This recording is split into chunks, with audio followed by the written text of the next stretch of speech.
안녕하세요. 모닝쇼 김은별입니다. 간밤 뉴욕 증시는 다시 한번 하락하면서 거래를 마쳤는데요. 지금 시장에서는 FOMC 결과와 더불어서 국채 금리를 주시하고 있습니다.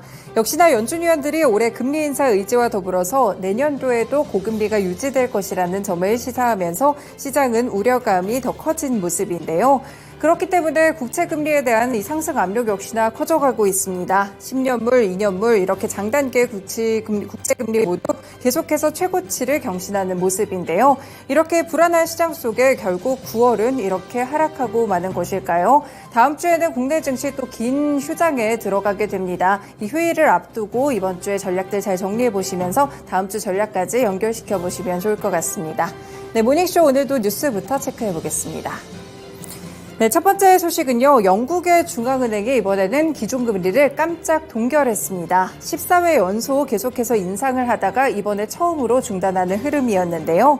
영국은행은 통화정책회의에서 기준금리를 5.25%로 동결했다고 밝혔고요. 이번에 금리 동결 의견 그리고 베이비 스텝으로 인상하자는 의견이 5대4로 굉장히 팽팽했습니다. 결국에는 캐스팅 보트를 쥐고 있는 앤드류 베일리 총재가 동결을 선택하면서 영란은행은 이번에 기준금리를 동결하게 된 것인데요.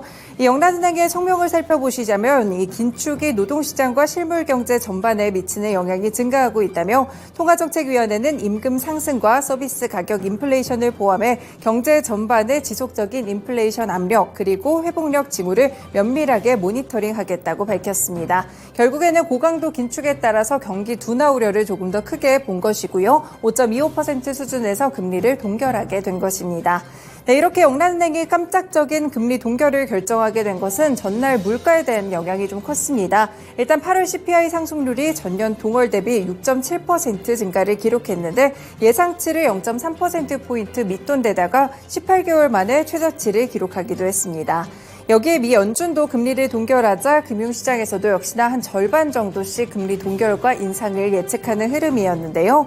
다만 통화정책위원회는 금리가 충분히 오랫동안 제한적이고 더 지속력인 압력이 있을 것이라는 증거가 있으면 추가 긴축이 필요할 수도 있다라는 가이던스는 함께 유지했다는 점 체크해 보실 수 있겠습니다.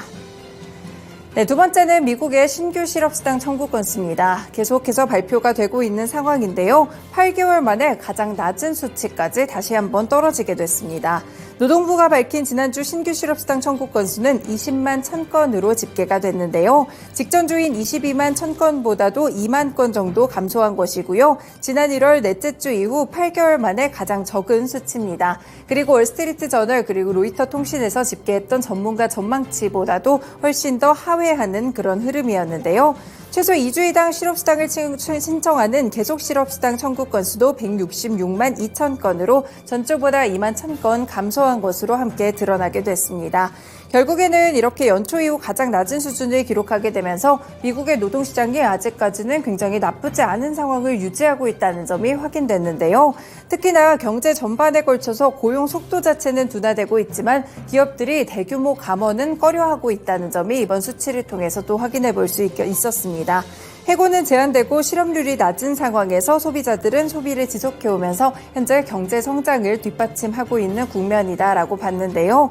다만 지금 전미 자동차 노조의 파업과 잠재적인 정부 폐쇄 가능성이 있기 때문에 향후에는 이 부분이 다시 증가할 수 있다는 분석도 나오고 있습니다. 네, 마지막으로 개별 기업 소식 보겠습니다. 이번에는 마이크로소프트 관련 소식인데요. 인공지능을 탑재한 마이크로소프트의 PC용 운영체제 윈도우 11의 업그레이드 버전이 오는 26일 출시가 됩니다.